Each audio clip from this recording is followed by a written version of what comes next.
Welcome to another episode of Housing Matters, the Rental Housing Association of Washington's podcast. As always, I am your host, Corey Jalseth.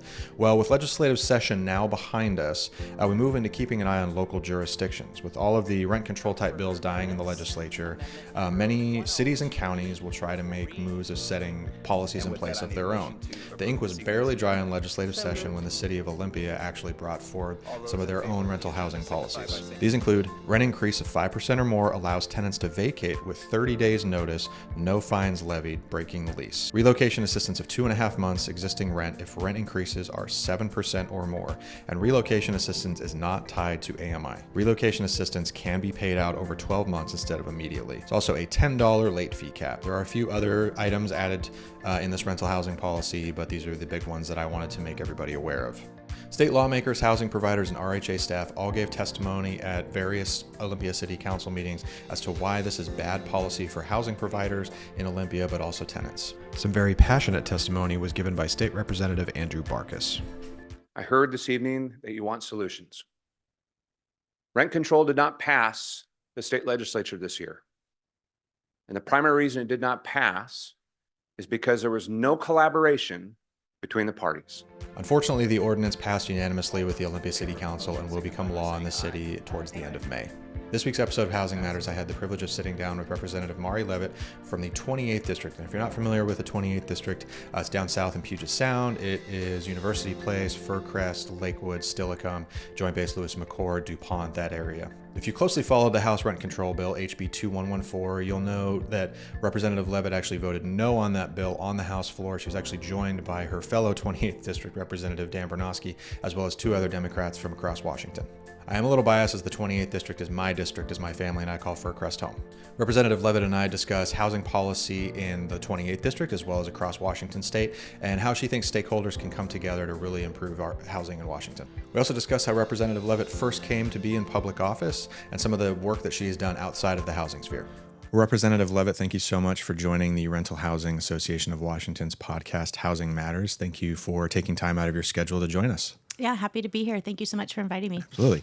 I usually like to start the podcast off by kind of asking our guests where you're originally from, where you grew up, and what really drove you to run for public office and help your community. Sure. So I'm from the South originally. I was born in North Carolina. Oh, wow. My father was served in the Army, and so like many, I first came to Pierce County as a child in a military family when he was stationed at what was then Fort Lewis, but prior to that, lived in several different states and then came to Washington. And I often say we were here for a minute at Fort Lewis. And then we left again to go to Vicenza, Italy. And so I was able to go to school in Vicenza and on the Army base there from 3rd through 6th grade. And then at that point, my father had a choice to make in terms of where he wanted to retire in his last stint. And he chose to come back to Fort Lewis and to come back to the Pacific Northwest. And I've lived here ever since, aside from going to college and lived in our district here in the 28th for October will be 34 years.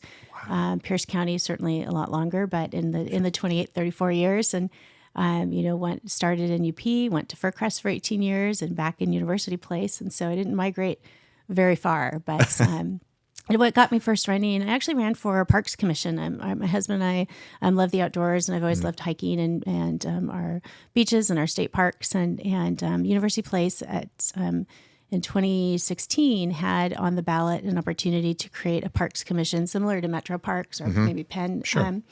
Out in the Peninsula Park District.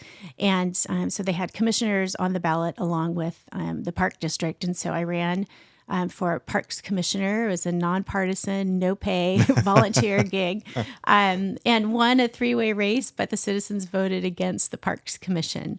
And so out of that, though, met some folks and got invited and contemplated, and so ran for the State House in 2016 in the 28th. And I lost that election. And I like to tell people that, you can lose an election and come back. And so in 2016, I jumped in late and lost. And then, of course, kept running and ran in 18 and won and have been serving ever since. And so this will be my 6th session that I just wrapped up. But I started running because I was interested in things that I think most people are: behavioral health, housing, homelessness, education, climate and our environment. I said I loved parks, and that's an important area, our natural resources. And so, and truly all of those issues are still important.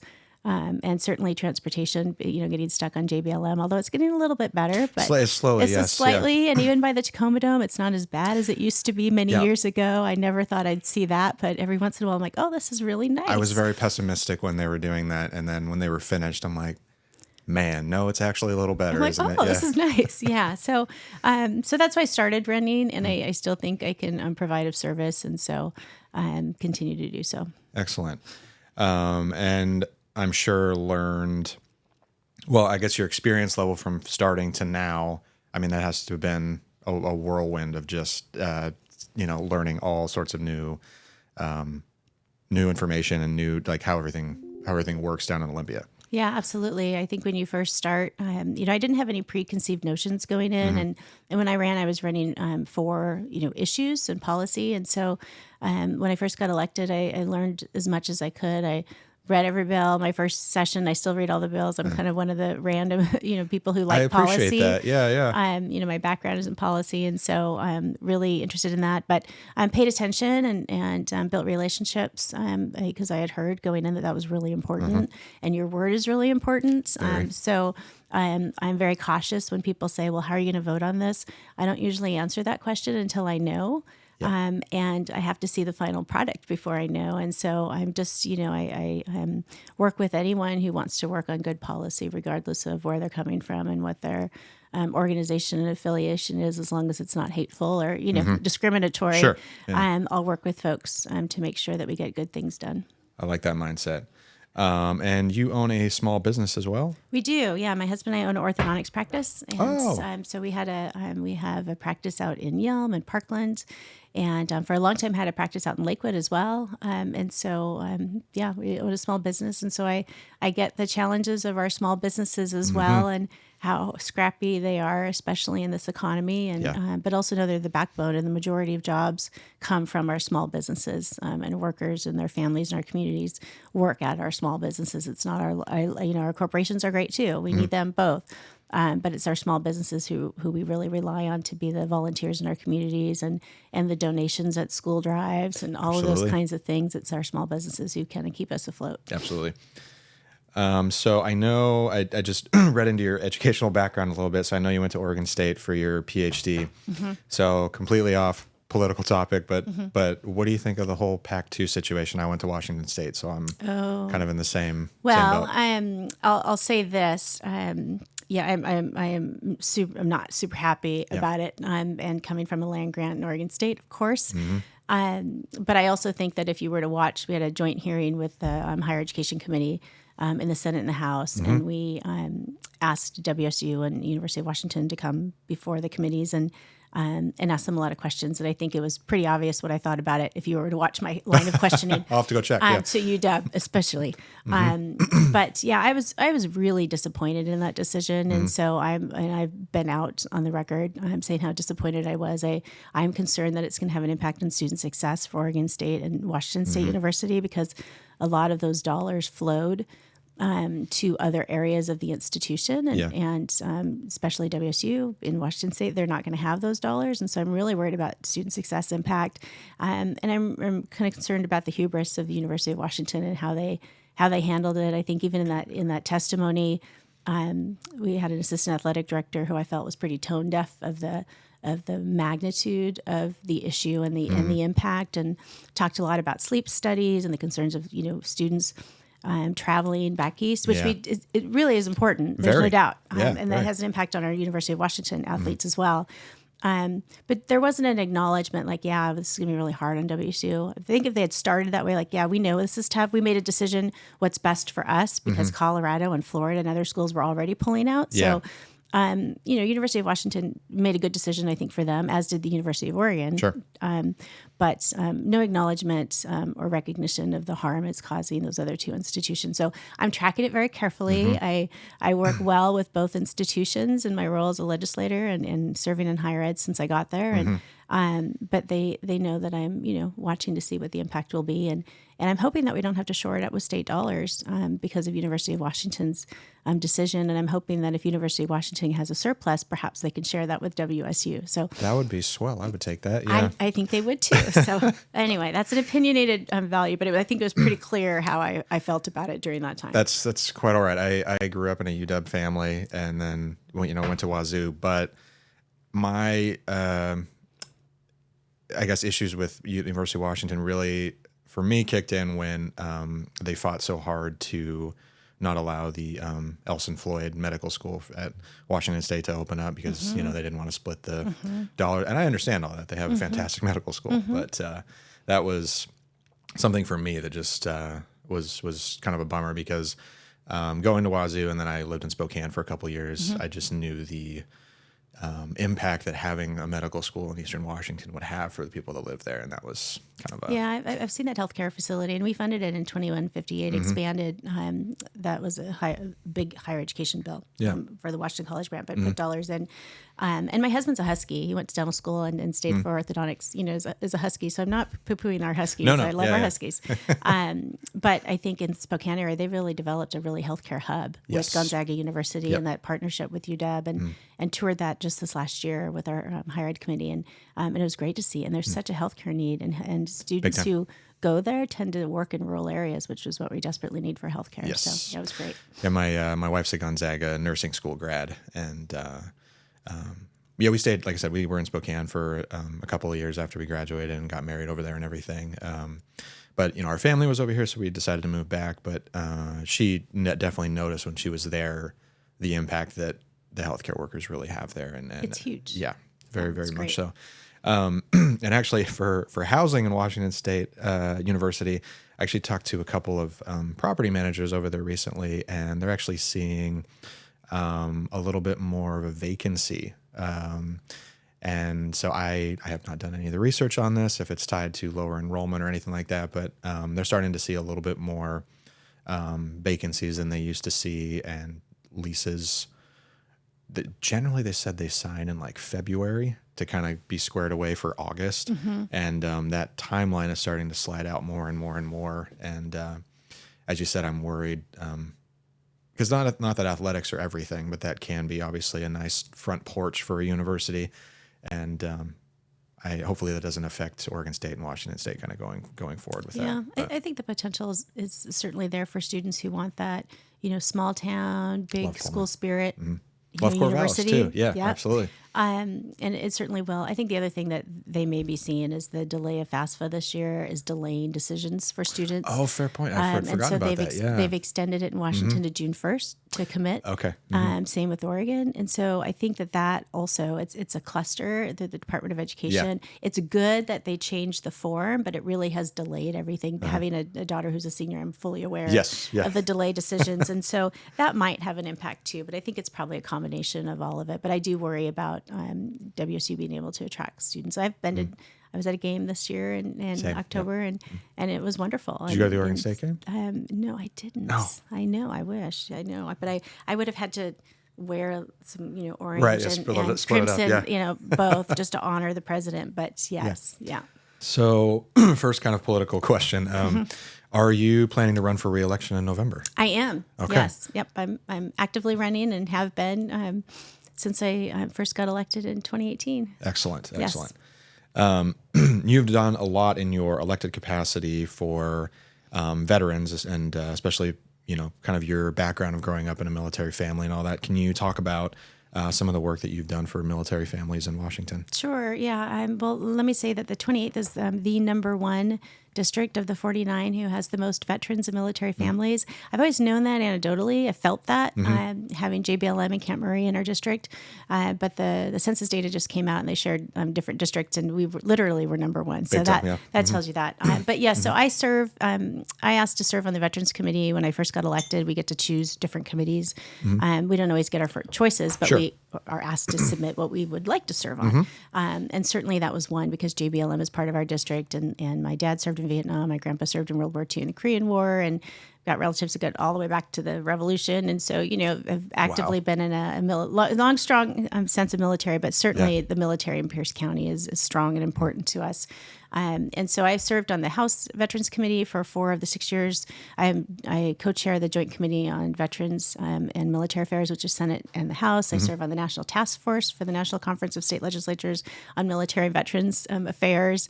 I'm a member of that. And so actively engaged in military veterans bills. And we've done a lot. Last year, we often talk was the year of housing, and I'm sure you heard that. But I also say it was the year of military and veterans affairs, policy and bills and investments, because we did a ton of bills last year, many on occupational licensing. Our military spouses are really important. 1 in 5 Washington military families are food insecure. Most people don't realize that, and that's certainly the case in Pierce County. And so getting our military spouses who want to work is really helpful. So we've done a ton of occupational licensing compacts over the last few years. I think we did 4 last year, 2 or 3 this year. I've sponsored many of those or co-sponsored many of those. We expanded opportunities for transition for our veterans and getting their CDL license and making it easier and waiving fees. We've expanded opportunities to get enrolled for institutions of higher education, both for our spouses, their spouses and dependents, but for members, whether it's registering early or waiving residency requirements. Our National Guard, one of the first bills I did was getting them a pay raise for the first time in 30 years. I saw that, yes. To fight wildfires and other kinds of things. And then this year we've done educational assistance expansion programs and allowed our military, our not Guard members, to have their spouses or dependents get access to the educational assistance programs. We've done a lot on veterans and military suicide. Suicide ideation is significantly higher for our veteran population. A lot on healthcare, expanding property tax exemptions for our disabled veterans, and there's more to do. That's a battle with the assessors of what they'll agree to, because it's a shift, and they always get concerned about shifts. But I think for our disabled veterans, that's a worthy shift if there is one. Yes. And so, we've done so much in our military, and I think the Veterans Legislative Council would say that Washington legislature is a very friendly place to support our military veterans and their families. Wonderful. You have also worked in the behavioral health sphere. Can you speak a little bit about your work there as well? Yeah. So Western State Hospital is in the 28th, and I probably should, for those of you who aren't familiar with the 28th, tell you it's West Pierce County. Most of Lakewood, Steilacoom, DuPont, University Place, Fircrest, JBLM is part of our district. Western State Hospital is part of our district. The Islands, Anderson Island, Ketron, and McNeil. Yes. Parts of Spanaway, parts of Graham, Elk Plain. Oh, I didn't know Elk Plain was. Okay. So it's a broad district that has rural, urban, and suburban feel to it, depending on which part of the district that you're going to, which I love. But behavioral health has always been a concern for Pierce County. We were one of the last counties to implement a 0.1%. So the gap of services was significant. It's getting better since Pierce County Council has adopted that.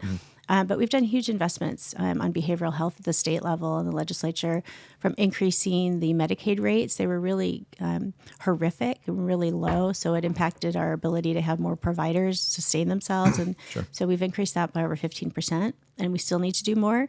Over this time, we've expanded treatment opportunities for our youth, behavioral health beds, and housing. We've done a lot on the 988 program, which is a kind of similar program to 911, but you call 988 instead.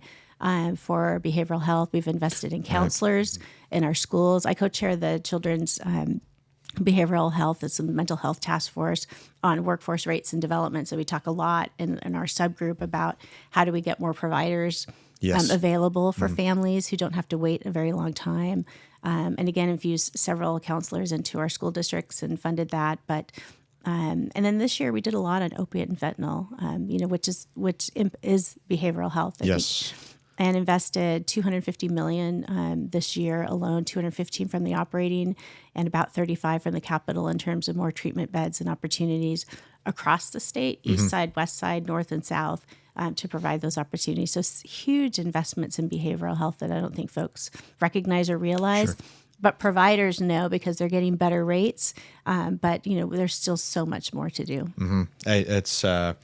I would say, some of the legislators I spoke with before and during session echo your sentiments, and that was really kind of the number one issue for the legislature this year. In their opinion, that was opiate and fentanyl yes, addressing. Yeah. So I led the House on that effort. So coordinated with several different legislators and was very intentional on the policy that was getting out, but also on investments. We got naloxone in all of our state libraries, naloxone and Narcan kits in all of our state schools, public schools across the state. Yeah. And that counts. That's under harm reduction, recovery and treatment centers, and added more to providers, requiring education prevention and awareness programs in our schools across the state, schools K through 12, but also post-secondary education. Sure. Requiring those, and schools were on board. They didn't fight it, and sometimes they fight, what they consider, unfunded mandates. But we funded it significantly. So from treatment to recovery to support to education prevention and grants for our local health departments. It was a number one issue for me coming in. I worked on opiate and fentanyl issues last year too, in the Tyler Lee Yates bill, and this year had the Lucas Petty Act because a student in our district died on Halloween using marijuana that was laced with fentanyl. So really important to the 28th.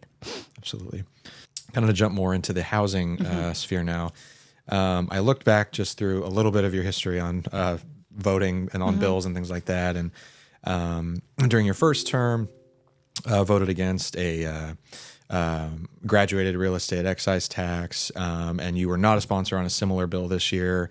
You were a co-sponsor on Representative Barkis's lot splitting bill. Yeah, I love that bill. I know. That's what I remember talking to him. Talked to him first day of session, and he was so excited about it. He's like, "Yeah, we got everybody on board." And then your bill, HB 1892 for Workforce Housing Accelerator Program. Can you talk about that a little bit? Yeah. So we have done some really significant investments in the Housing Trust Fund. Over time, it's over $400 million. In the last few years, really infused dollars because housing supply is a huge issue. Yeah. Last year, we did a ton on housing supply. On the housing supply side, in addition to addressing the wealth gap and in terms of racial covenants that the realtors were very supportive of, which I was grateful to see them, publicly testifying. Yes, we understand it's a document recording fee, and it's probably the only time we'll ever support one, but this is one we will get behind because we know of the impact. Sure. And so this year, I worked with our private developers and our also Low-Income Housing Alliance alike, and the realtors. Going into session to develop a workforce housing accelerator program. It's a little different in that it's not part of the Housing Trust Fund, and it's also not Department of Commerce. We have asked them to do a lot over a period of time, and I worry sometimes about their capacity to deliver because we give them everything. And so this is unique in that it's going to be delivered by the Housing Finance Commission, which is more their book of business, to allow workforce housing in the 50 to 80% AMI. I would love to move it up to 120, but that's not an option right now. Sure. But having this workforce housing accelerator loan program, it allows private developers to access it, like our nonprofits and self-help developers.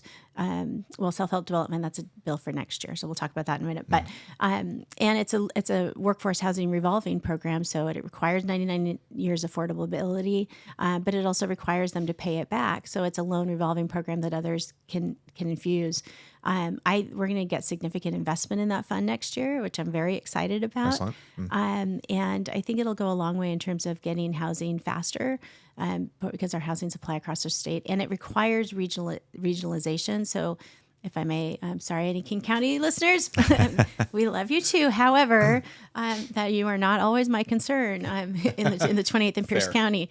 Yeah. But it allows regionalization, so it's going to require that those dollars are spread out across our state where feasible and where there are projects that are, applications are considered and turned into. But it allows a broader swath, and it requires it to be paid back, which puts more money in and out on a regular basis. And everyone, I mean, truly all of the opposition in terms of housing that sometimes happened, everyone came together on this bill, and it was unanimous all the way through. And it was unanimous in terms of support from really broad, diverse interests because they know the importance of housing supply. Yeah, absolutely. Now I have to say a big thank you from our membership for voting no on 2114, the rent control bill. You were joined by your 28th district colleague as well, Representative Bernowski, as well as Chapman and Wallen. Can you tell me a little bit about some of your concerns with that bill and why you voted no, and what that's kind of like on a floor vote like that to kind of cross party lines with a big vote like that? Yeah. Well, let me. I'll answer that. Then I'll tell you about some other cool housing things that we did this year. 'Cause Absolutely. I think it's worth talking about. Yeah. So 2114 was a different version of a couple bills that were introduced last year Right. that I voted no on as well. And I've always had concerns that I haven't seen the data that suggests when there's a cap on rents that it turns around into more housing options. Right. And so that's, philosophically, principally, that's my overall concern and has been for a long time. While I'm not convinced, we received some studies from San Francisco from 2015. And, my response was, don't give me 2015 studies. Right. That means nothing in this economy post-COVID. That's not compelling to me to get me to your side. What's Sure. compelling to me is seeing the data of maybe Oregon, which is more recent. Yes. And I also met with a group of housing providers over the interim, myself and Representative Rommel, who co-sponsored, or it was one of the prime sponsors of one of last year's bill. And to his credit, he reached out to me because he knew I had concerns about last year's bills. And he said, can you pull together a group of Pierce County landlords, housing providers, multifamily housing folks? And so we met. There were probably 10 or 12 multifamily, some local folks. Sure. I'm not a big fan of the term mom and pop, but small, like 2 or 4 units. And interestingly enough, they said that they could support an Oregon kind of model of over 10% or 10 to 13%. Okay. They said generally they're not doing that more in a year anyway. And they like having tenants who are going to stay with them for a while and Sure. are paying. And so that warmed me up to the concept because they're saying we can live with that with some parameters, and they listed out parameters. 2014 didn't get to that. So it didn't have all the parameters that small group said we can live with. In fact, I left the meeting and I had one of the lobbyists or representatives of one of the groups call me, and she said, I know you heard what you heard. And I said, I know you heard it too. They support it. And she said, but it's only going to be under these conditions. So those conditions weren't met, though. And so my concern with 2114, 7% was too low given the cost of housing and property taxes rising. The state has not voted in an increase in property taxes the entire time I've been there. But local jurisdictions have for all kinds of good things, for schools, for law enforcement. But all of that raises that. And then the housing costs have gone up significantly. Building and construction has gone up significantly. Utilities have gone up a lot. And so all of that add up to more than 7%, even those who are just trying to pencil out and not gouging. I think the other thing that concerns me about the 28th that got me closer to supporting something, and I do think we need to come back next year and do something, not a cap, but something to address the challenges that our renters are having. In the 28th, 47%, we have 48% are rent overburdened, meaning over 30% of their income is towards rental costs, and that's a problem. So what I said is I'd rather put money into rental assistance programs and utility assistance programs. Our utility companies know I'm not their biggest fan when it comes to whenever they want to raise rates. But I worked with them to get arrears during COVID. We got $200 million from the state to cover the cost of arrears for their customers so that they didn't need to raise the rates across the board. I've worked with Lakewood Water District to get over $10 million for PFAS for their water wells so that they didn't have to do the investment, therefore raising the rates for the Lakewood Water District customers. But I think there are other ways to do it. And so the cap, but also a $10 fee. The fee was not enough incentive to do that. Yeah. But I also think what I shared with our housing providers, you also have to recognize the real challenges that renters are having. They can't afford it. Students on university campuses can't afford it. It's super expensive, which is why I did the bill that requires community and technical colleges to provide free housing for foster care students and homeless students across the board at every campus across the state. I've not heard about that bill. Okay. I've had 3 or 4 different bills. We've raised it. We expanded it now to our regional institutions. We've given money to WSU.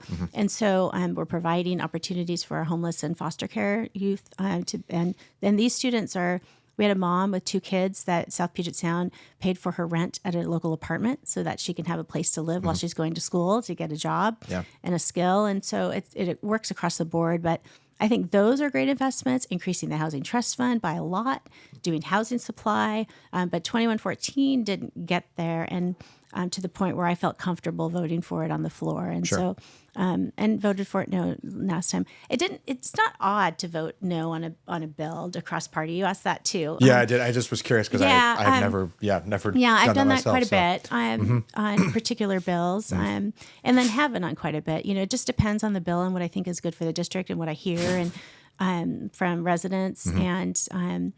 I vote district and policy first, and party second, and so really kind of make sure that I'm thinking about our district and what makes sense, but also what long term the potential impact of a policy might be. And sometimes I have faith that I'll vote for it in the House, knowing they're going to change it in the Senate. If there's, I still have some concerns, but they're not significant, and I've heard that they'll make a change, and that happens too. But on this one, I had hoped that there'd be a lot more change before I got to the House floor, and that didn't happen. Yeah. And so. Had it come back and maybe they made changes in the Senate, I'd look at it again, but it wasn't there. And and I don't want to lose housing providers, and people are selling with Tacoma's, I was decision. going to ask you about that. I've been watching that very carefully to see. I know of a couple folks who live in the 28th who are selling their homes in Tacoma and buying somewhere else. Although I don't know how they're going to afford to buy somewhere else. It's super high. I'm like, are you sure you want to be doing that? And how often are you really raising the rents more than that percentage anyway? I mean, really consider, are you doing this as a knee reaction, or are you doing this because this may not be the best option to sell? But I do worry about losing the rental market out for folks, and especially our military families, who a lot of them rent in the 28th. Yeah, I think time will tell data-wise with Tacoma, but I have heard as well some people choosing to sell. I think some people are worried about the relocation assistance aspect and the eviction moratorium aspect and things like that. But also some of the other factors of that. But you spoke to rental assistance money, and I think we would agree with that too. I think during COVID, we kind of saw early money was the best money. You help make a renter whole, and then never have to get to the stage of, I might get evicted or anything like that. You help them out in the short term and kind of bridge the gap that they need help with, and then we never have to go down that road, because a lot of the assistance that people want to apply for, they have to get, it seems like, farther down the legal road before they can really start applying for some of that stuff. And I would agree with absolutely. Early money and helping people stay on their houses is and this year we invested about $70 million in the rental assistance programs. Pierce County, for example, had a $2 million gap just to get back to I don't know if it was 2021 or 2022. Many of the counties have lost the federal URSA dollars, and so some of them were using that to backfill rental assistance because the need is so high. So we, investing $70 million, 30 more this year in the last couple of years have really, I think, will help, and those dollars are going to get to Pierce County and others. But and then time will tell, what that need is. But Commerce's numbers haven't always matched up with our numbers. So myself and a few other legislators have been really advocating for more rental assistance dollars. We've done letters, getting legislators to sign on, like we need to invest in rental assistance and utility assistance, and we'll continue to do that. But this year we made significant investments to shore up what we believe is the gap that we heard from counties in a survey. Okay. You've kind of spoke to it a little bit already, but you anticipate, I assume, a similar piece of legislation coming forward next session. Sure. Especially with more time, given that it's a longer session, and Correct. You'll have a whole new, I don't want to say a whole new, I'm sure it'll be some new faces. I know some people have announced they're not running again and things like that, but you'll have many retirements. Yes. Yeah. Many retirements. You'll have a different looking legislature. So I guess, we'll have to see kind of where that goes next year, but what do you feel we could still do in the 28th, but also statewide, to improve housing affordability, whether that's for renters or homeowners, people looking to maybe buy their first house? Yeah, so we've invested quite a bit in self-help development, think Habitat for Humanity kinds of organizations. Last year we invested $14 million. The Housing Authority, Pierce County Housing Authority, is divesting of their single-family home kind of supply. And fortunately, Habitat for Humanity in Tacoma Pierce County picked up about 80 of those with help from the state of 14 million and the county and others. So I think self-help development is a great tool and an opportunity for folks to get into their first home. We did quite a bit in the racial covenants bill to provide opportunity for investments for first-time home buyers for Black and brown communities, which is really important because the wealth gap is significant, and a lot of it has to do with housing and having that foundation and equity in their homes. We did quite a bit. Myself and Representative Clicker, who's the ranking member on the House, worked together on a streamlining permitting bill last year that got out, and that hopefully we'll start to see the fruition of that. As we move forward, I think, I'm continuing to remove barriers to get permits and make them faster, but less expensive. The fees are exorbitant. And so we need to do more on that. But we want to see how that bill continues on. We need 1 million homes by 2040, and half of those have to be affordable.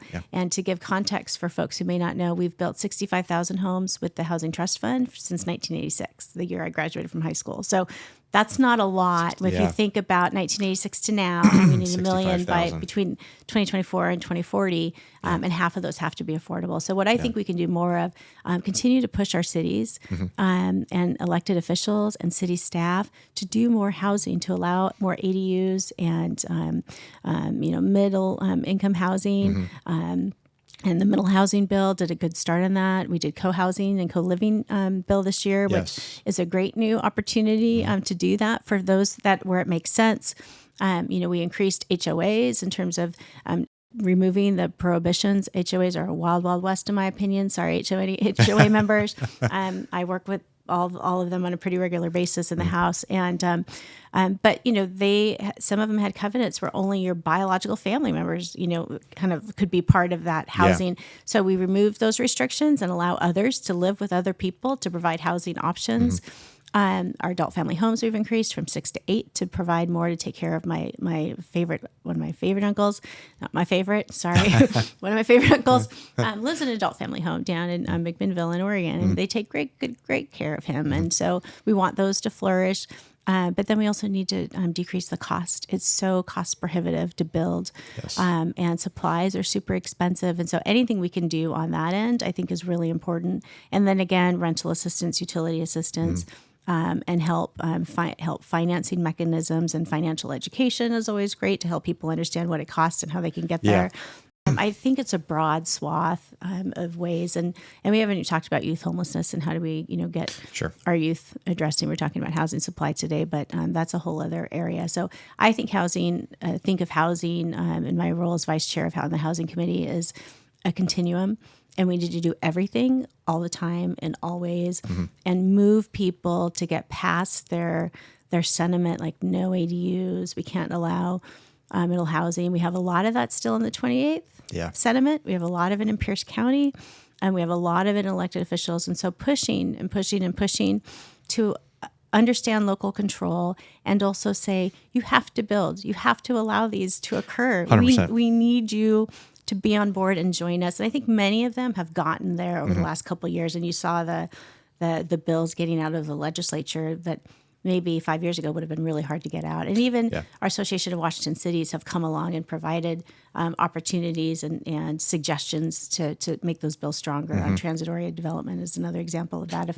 If we remove the barriers for housing, that's the thing. And so TOD wasn't quite there because it had some concerns from our housing developers. But it might get out next year. We'll see. Sure. This is a story I tell a lot when we talk about ADUs. My parents live in North End of Tacoma. They tried to build a DADU, just a 2-bedroom apartment with a garage underneath that they wanted. And it took them 4 years, I think, to get the actual permit finally, because Tacoma was limiting it to, I think it was 10 a year or something like that. And it was just a lottery. And when they finally got the approval, they were like, great, we're going to do this. And then COVID hit. They still did it, but the lumber package was twice as much money. I'm sure. And so, it's finally built now, and they are providing housing for somebody there. And but seeing that experience, and my parents being small housing providers, they own 3 rental homes. And so kind of seeing that whole thing, I'm just like, why is this so hard? You're just trying Yeah, to build something to give somebody some housing. we need to have a cultural shift in terms of mindset of how we think about housing and development. And I think we're getting there. I really do think the movement of the last couple of years have suggested that we're on the right road. Sure. But we still have those who are resistors that are very strong resistors, and it's not going to change. I live in a cul-de-sac and single family homes. Yeah. If an ADU was next door, it's not going to change the dynamic of my neighborhood at all. Sure. If a twoplex was next door, or it's not going to change the dynamic of my neighborhood at all. It might bring more kids. My kids will be happy and they can play more. But it's not really going to change the nature. And I think people are so concerned. And we need more multifamily. We need more apartment complexes. We need those as well. And so we need a great mix in many, many different neighborhoods. And it really isn't going to be this big scary thing that I think people think they are. And other cities who have done that work, that kind of bear out that data, doesn't change the dynamic in the way that folks are a little resistant to thinking that it might. Sure. Well, Representative Leavitt, thank you so much for joining me on the Rental Housing Association of Washington's podcast, Housing Matters. I very much appreciate your time, your insight, and your input. Thank you so much. I really appreciate the invitation and really appreciate our housing providers. We're very grateful for you and want you to continue to keep housing and renters afloat. And so please do all that you can to assist us in that effort. Thank you. Thank you, everyone, for listening. I hope you enjoyed my interview with Representative Mari Leavitt. Keep an eye out for new episodes of Housing Matters wherever you find your podcasts, or if you prefer the video version, check out the RHA YouTube channel. If you have a topic that you believe should be covered in a future episode of Housing Matters, please feel free to email at me at my email, chjalseth@rhawa.org. Please feel free to email me if you have any suggestions for topics, or if you think I should be diving deeper into something that is affecting our collective industry together. The views expressed in episodes of RHAWA's Housing Matters podcast do not necessarily represent the views and policies of the Rental Housing Association of Washington. Formal legal advice and review is recommended prior to selection and use of this information. RHAWA does not represent your selection or execution of this information as appropriate for your specific circumstance. The material contained and represented herein, although obtained from reliable sources, is not considered legal advice or to be used as a substitution for legal counsel. Copyright 2024.